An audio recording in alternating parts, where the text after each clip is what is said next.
Hello everybody, my name's Vic Gilgis and I'm here to do another podcast entitled Life is a Minestrone.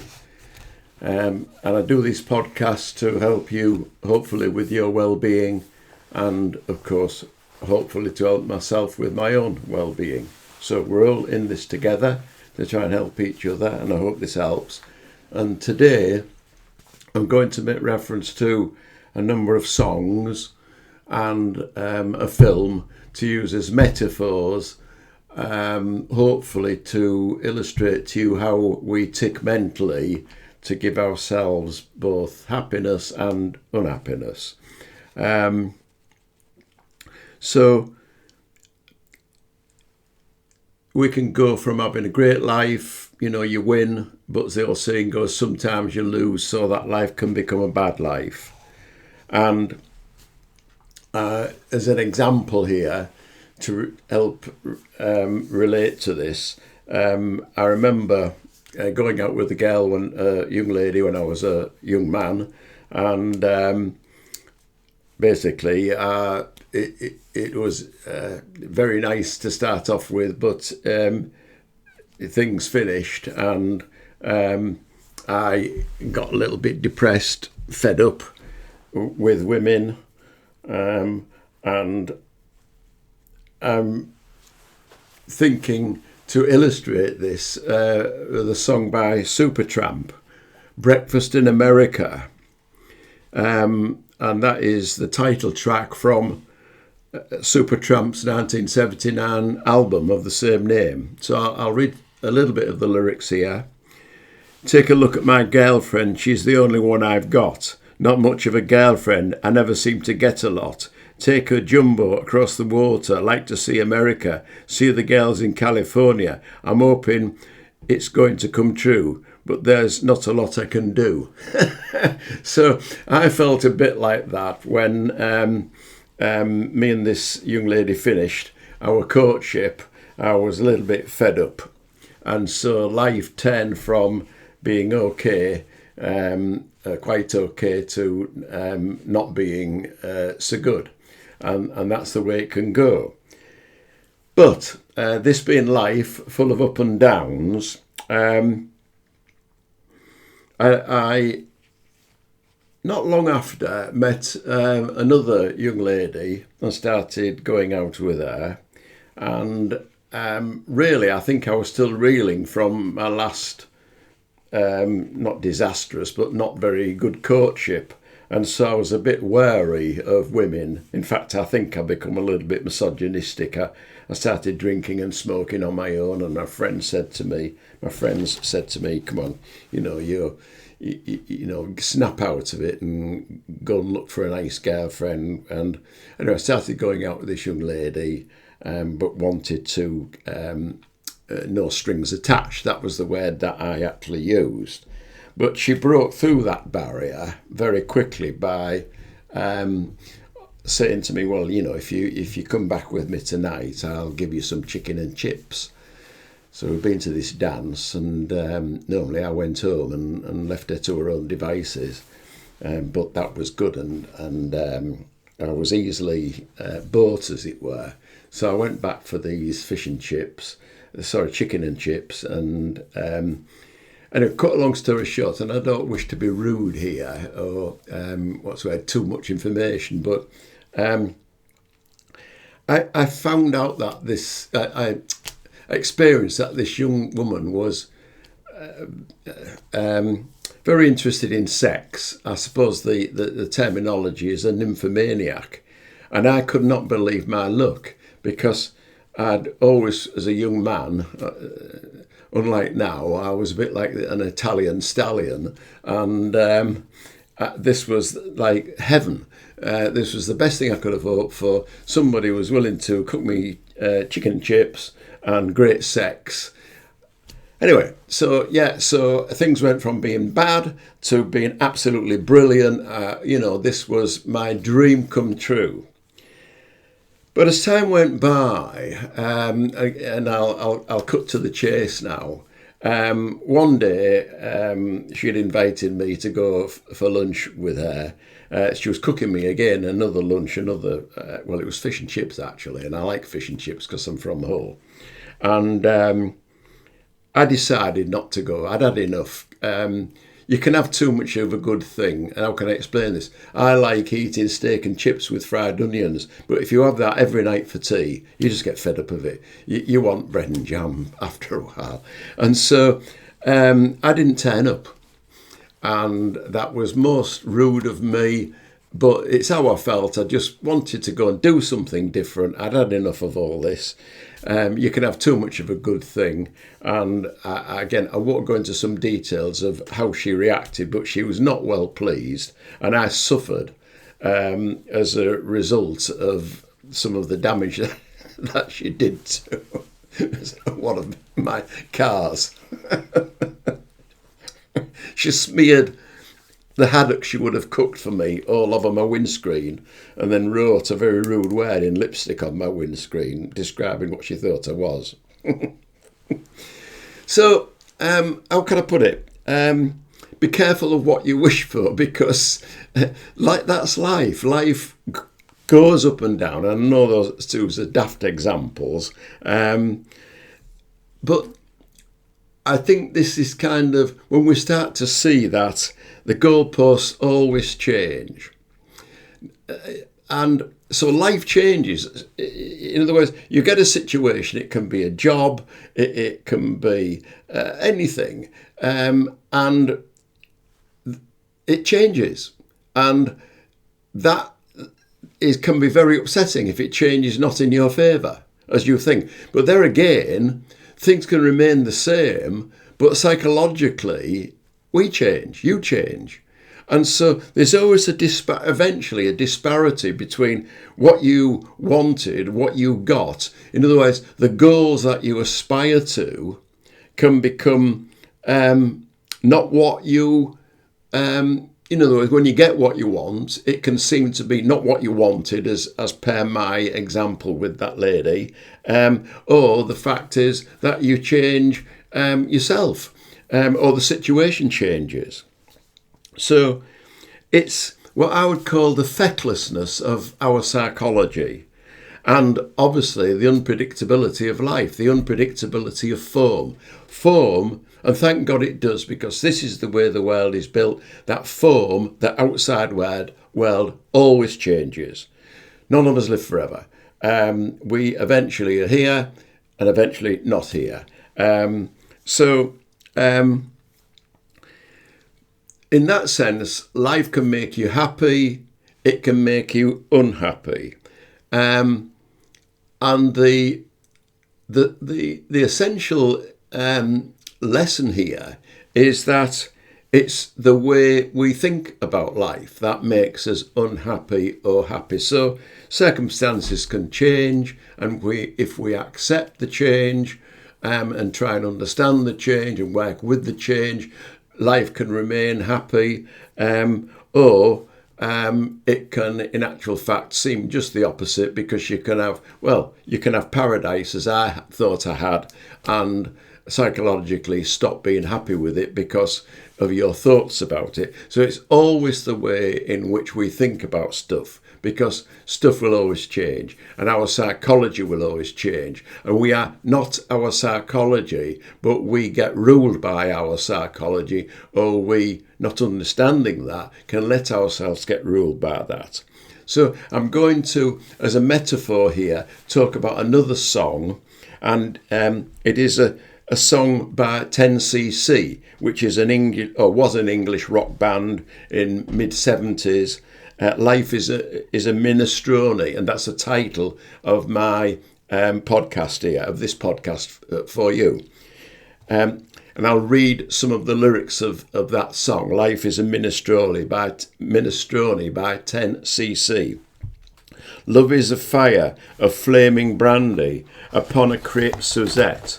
Let's get this romance cooking, honey, but let us not forget, life is a minestrone, served up with Parmesan cheese. Death is a cold lasagna, suspended in deep freeze. So there it sums it up, I think. It's a good metaphor for life, is that life is a wonderful palate, a minestrone, a mixture, a big soup to be enjoyed. When we realise that, that's what it is. But the opposite of that is death is a cold lasagna cooked in deep freeze. Suspended in deep freeze. In other words, we all pop our clogs sometime, or even when we're around, that minestrone soup can be whipped away from us, or we think is whipped away from us by the way in which we look at things, our take on things. And our take on things is always an illusion, because what we think is an illusion, it's what we see to be true. We live in, as I've said before, we live in a thought-created reality. Someone else can experience the same thing, go to the same event, meet the same person, have the same meal, and then think entirely differently, just the opposite. So we all live in a matrix. It's what we think is going on, our take on things. As I say, our thought-created reality is not reality. It's what our imagination comes to the conclusion on. It is not the truth. And why I say all that and keep repeating that is because when we let our imagination, our thoughts upset us, then we're falling for living in a bad matrix. We're falling for living in a world, and a seemingly bad world that we create when life is a minestrone. So I'm saying here, don't live in a fool's paradise, in the sense that we can be living in a fool's paradise when we think things are always wonderful, or we can basically realise that, life, think that things are terrible. Again,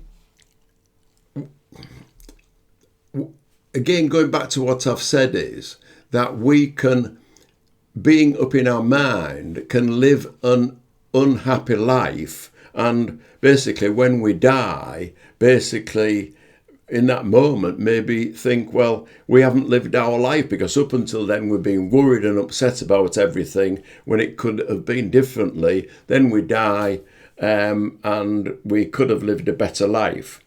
And again, another song I hope to illustrate this is a song by Peggy Lee, sung in 1969, and she was a big star, Peggy Lee. And I'll read some lyrics of this to hope to give you the meaning of what I'm talking about.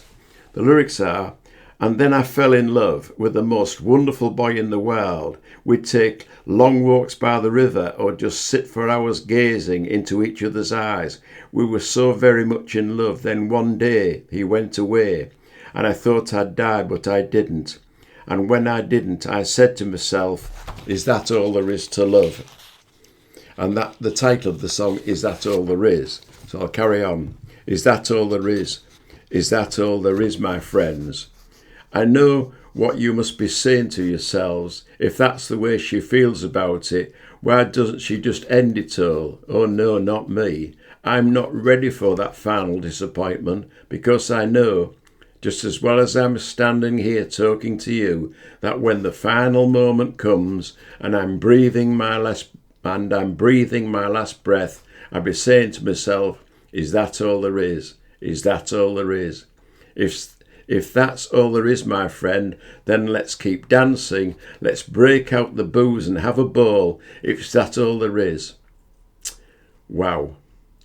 In other words, life can get like that, if that's all there is. And as she says, let's break out the booze and have a ball. Why not? And that doesn't mean to say get drunk all the time, or take drugs all the time, or live in this fool's paradise.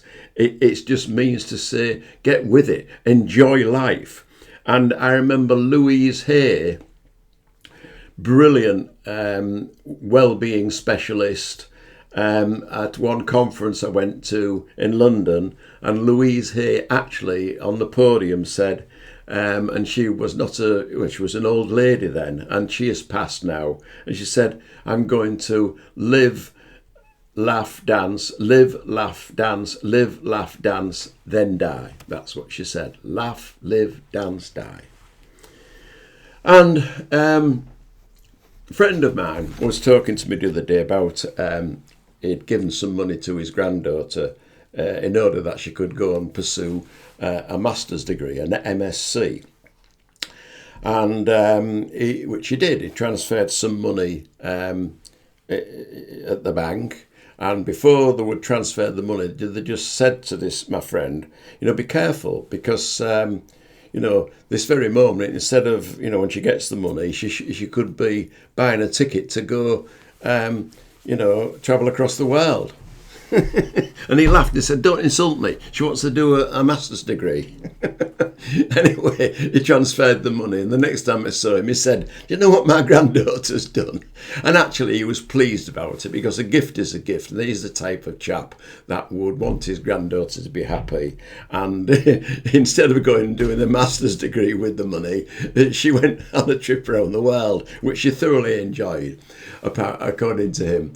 Now, what would you do when you pop in your clogs, breathe in your last? Would you rather do a master's degree or be travelling around the world? I think you know the answer to that one. So, good things come to an end, bad things come to an end.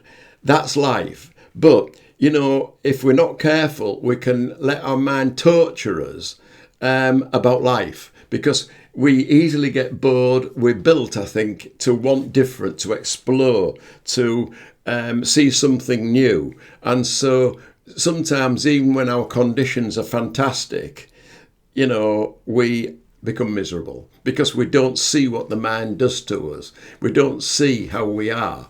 And the antidote to that is that if you're stuck in a situation that is kind of getting a little bit staid and boring, then do something that you like doing. Do something that brings a change for you outside of those hours where you are tired. And I'm saying, enjoy the present. Be in it. Be okay in it. Be really not in your mind. Be out of your mind. Now, again, to relate to all this, I'm now going to talk about a film. I can't pronounce this. Je m'appelle Agneta. And the reason that I watched this film was because it was about Provence. Now, I mentioned in a previous podcast that I'd been to Provence and really enjoyed it. What a laid-back, creative, sunlit, calm, full of wine. Just wonderful. Just the kind of a vibrant atmosphere of creativity. And this film is a bit like Shirley Valentine, where Shirley Valentine gets bored with her life and takes a trip and discovers a different life, and it alters the way she thinks about life. And this is similar, but different. It's about a 50-year-old woman, Agneta, and basically life is dull, and she accepts a job in Provence, in France, and it's basically she thinks she's going there as a nanny, but she isn't. She's going to look after an eccentric, weird old man, and he's grumpy, but in the end, he really helps Agneta sort out her life, because he shows her a different lifestyle, a different way of thinking, a different way of approaching life. And he'd had lots of trials and tribulations, but he could look back in a wisdom type way, and he passed this on to Agneta.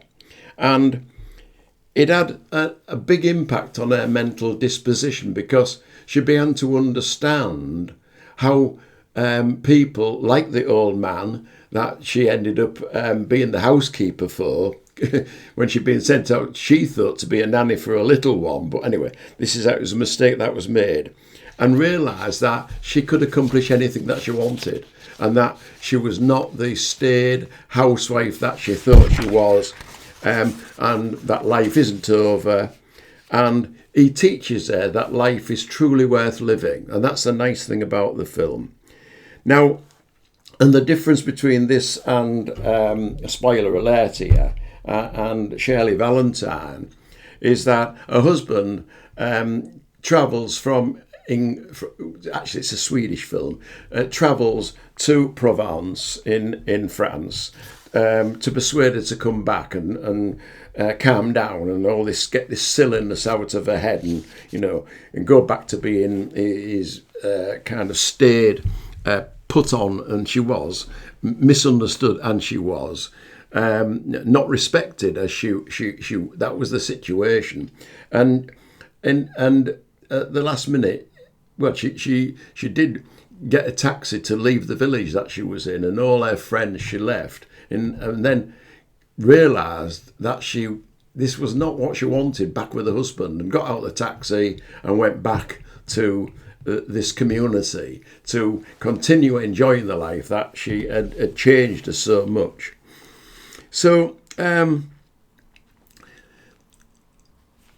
what can I say about that is that I wonder sometimes what would have happened to Agneta in the future. In other words, would she have got bored with that? Because that might become very samey. But it is up to us to make the most out of what we've got always, but not to put up with the misery which this can bring. And, in other words, realise that sometimes just respecting what you really are, which is an alive, creative, wanting fresh and different things, that we can create that in our own lives by doing as she did, things, even if they are small things. To me, it's just going down the pub and meeting people. I went for a walk in a park this morning and met some people and got chatting. I went to the pub yesterday, got chatting in the sun in the pub courtyard, and met two wonderful people, young people who were talking about the film industry, and despite looking like beatniks, as my term for it, or goths, or whatever they are, modern, coloured hair, earrings and things all over the face and tattoos. My judgement level was like that until I started listening to these people. So clever, so inventive, so full of life. And that's how we can be. So I'm looking for getting in alignment with something that gives us all that. That's our spirit, that's our essence, that's our inner self, our inner space. When we move to that, and we move to that by shifting away from all the judgment, the intellectual prowess of this, that, and it should be and it shouldn't be, to just being in life with our essence, our awareness, just observing life, not judging life. In other words, not in a state of no thought, just being aware of what is. And that is really being with our inner self, our essence. That is where the love is, the harmony is, the freshness is, because this is not fresh, it's out of date. So we get out of that stuckness by doing this. What we tend to do here, it is, and I've heard this before, it's not my invention, it's a hose pipe analogy where the water's coming through the hose pipe, and a thought, we grab onto that, and that's the tightness of it, and stop the flow of life. And as soon as we let go, the water flows through. And that's us getting into a state of awareness, of letting life flow through us, where in actual fact we jump in with a conversation about life, good, bad or indifferent, and that can upset us, it usually is in relation to our ego or our conditioning saying we're here and we want to be there, and the wild goose chase starts again. So basically what I'm saying is don't go on that merry chase because you've already got what you need inside. And what I would say there is that when you're in this state, it can be quite blissful. I don't think that you can stay there forever because, again, the way in which we're built is that we would want to get out back into life, and that is the secret. That's how we're built. That's why we're built, is to be in life. And because of our egos and the what and the wherefore that we are, we go seeking things, good, bad and indifferent, and therefore we expand. But how can I put it? There are limits to this. There are limits. And when we want to understand and get more out of life, we've got to go back to what gives us life, and that is what is the creation, the creativeness that lies inside of, which is a given. We're given mind, consciousness and thought. We're given those gifts. They're formless. They reside within us and they are creative. That's what we've been given by creation. They are there. They are givens. And when we go back to that, that's like a respite from the trials and tribulations of the world and the good, bad and indifference of the world. That is a respite from that, where we can go back to this pool, this never changing pool.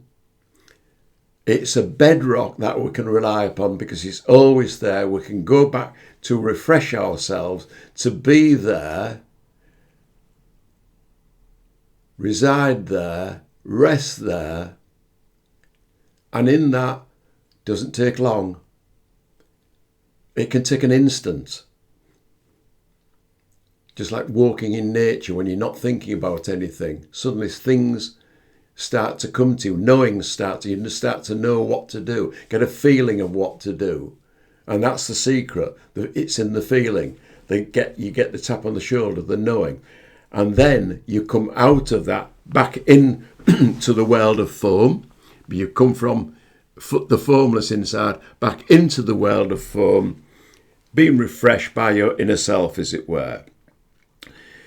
And with the not new, but with the remembered awareness that what matters in life is friendship, love, romance, gratitude, equality, justice, respect for others.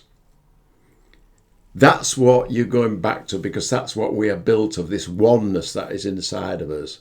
And the trouble is, we get back into the world of form and we start judging, we see separateness.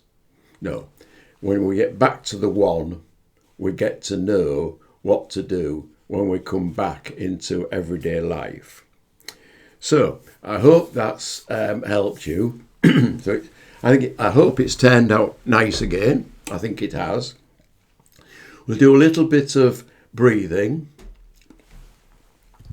I've got a funny chest. I'm sorry I've not had a shave. A little bit of breathing.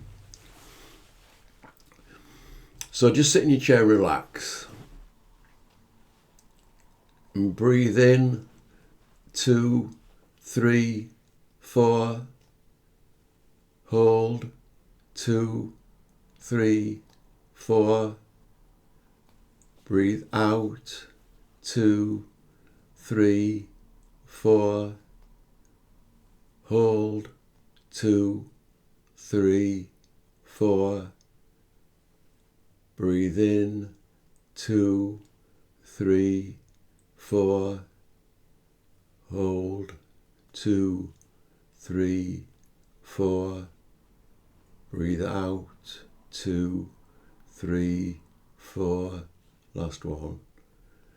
Breathe in, 2, 3, 4. Hold, 2, 3, 4. Breathe out. 2, 3, 4. So breathing normally now.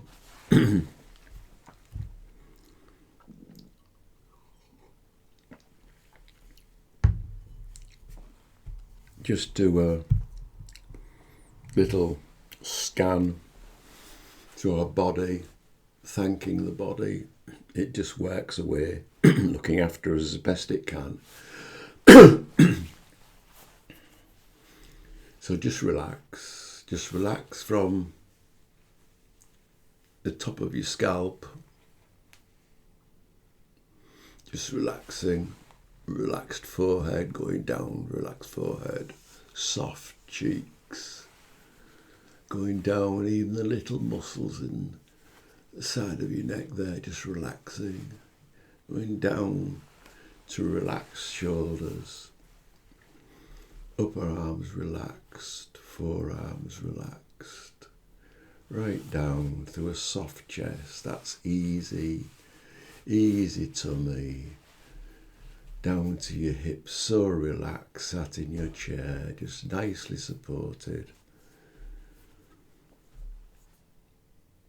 Your thighs nicely supported, down to your calves, nicely supported,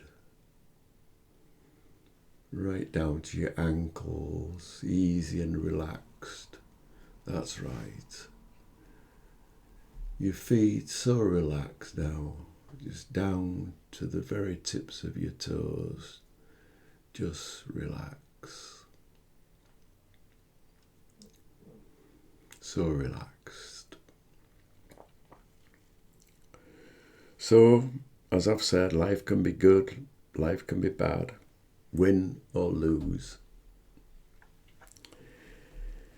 In the end, your psychology combined with an ever-changing world, does set you up for disappointment with the life.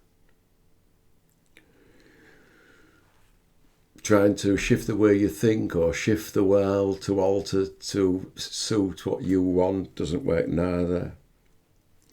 There is an antidote though. And the antidote is realising that when your psychology and life situation seems stuck or constrained or miserable,